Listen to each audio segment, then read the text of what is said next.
ఈరోజు సత్యశోధక సమాజ స్థాపన 152వ దినోత్సవాన్ని పురస్కరించుకొని అఖిల భారతీయ మాలీ మహాసంఘం మరియు సావిత్రిబాయి ఫులే మహిళా మండలి ఆధ్వర్యంలో ఆదిలాబాద్ జిల్లా కేంద్రంలో ఉన్నటువంటి సోషల్ వెల్ఫేర్ కాంపౌండ్లో ఉన్న ఫులే దంపతుల విగ్రహాలకు ఘనంగా నివాళులు అర్పించి మరి శ్రద్ధాంజలి ఘటించడం జరిగింది.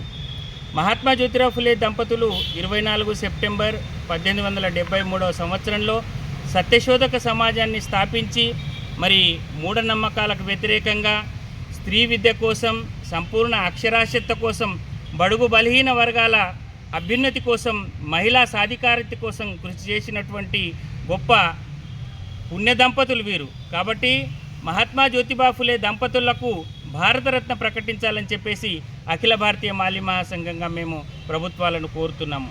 అలాగే ఈరోజు బహుజన కులాల్లో ఉన్నటువంటి ఎస్సీ, ఎస్టీ, బీసీ మైనార్టీలకు రావాల్సినటువంటి సామాజిక న్యాయం కోసం, సామాజిక హక్కుల కోసం వాళ్ళు పోరాడుతుంటే మరి ప్రభుత్వాలు ఈరోజు నిమ్మకు నీరెత్తినట్టుగా వ్యవహరిస్తున్నాయి. కాబట్టి ప్రభుత్వాలని ఈ సందర్భంగా మేము కోరుతున్నాం, ఏ ఉద్దేశం కోసమైతే మహాత్మా జ్యోతిబా ఫులే సత్యశోధక సమాజాన్ని స్థాపించి ఈ సమాజంలో ఉన్న రుగ్మతల్ని రూపుమాపడానికి కృషి చేసిన గొప్ప మహానుభావులు సావిత్రిబాయి ఫులే మరియు మహాత్మా జ్యోతిబా ఫులే. కాబట్టే భారత రాజ్యాంగ నిర్మాత అయినటువంటి డాక్టర్ బాబాసాహెబ్ అంబేద్కర్ గారు మహాత్మా జ్యోతిబా ఫులేని తన గురువుగా భావించి భారత రాజ్యాంగాన్ని మనకు అందించారు. కాబట్టి ఆ రాజ్యాంగాన్ని గౌరవిస్తూ ప్రతి ఒక్కరి సంక్షేమం కోసం ప్రభుత్వాలు పాటుపడాలని చెప్పేసి మహాత్మా జ్యోతిబా ఫులే స్ఫూర్తితో మనమందరం పునరంకితమై మరి సామాజిక సేవ పరితపించేసి ఈ సందర్భంగా కోరుకున్నాం.